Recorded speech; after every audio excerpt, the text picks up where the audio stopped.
Welcome to Mr. Criminology, where we share for you to learn and succeed.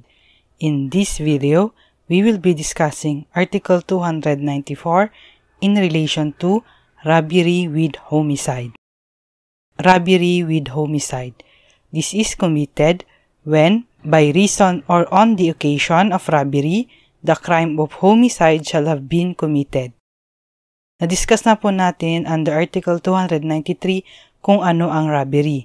Paano naman siya magiging robbery with homicide? Para maging liable sa robbery with homicide, may apat itong elements.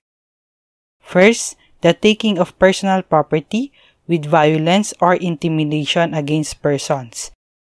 Second, the property taken belongs to another. Third, the taking was done with animo lucrandi or intent to gain. And fourth, on the occasion of the robbery or by reason thereof, homicide was committed. Itong pang-apat na element requires that there is a causal connection between the robbery and the death. Had it not been for the robbery, there would have been no death.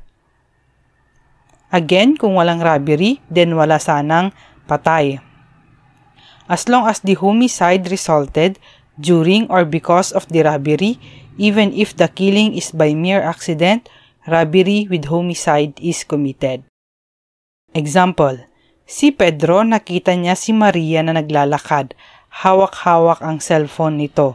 Gustong nakawin ni Pedro yung cellphone. Ang ginawa ni Pedro, nilapitan niya si Maria at tinutukan niya ng kutsilyo. Sabay sabing, bigay mo cellphone mo kundi papatayin kita.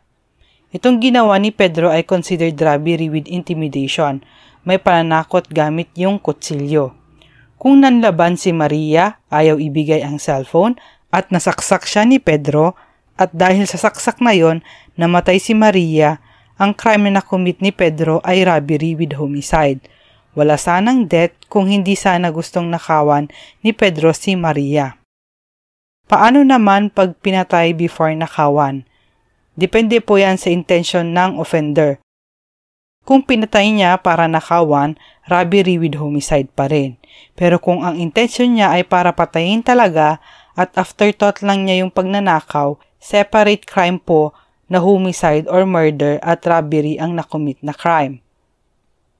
Take note, if aside from homicide, rape or physical injuries are also committed by reason or on the occasion of the robbery, the rape or physical injuries are considered aggravating circumstances in the crime of robbery with homicide.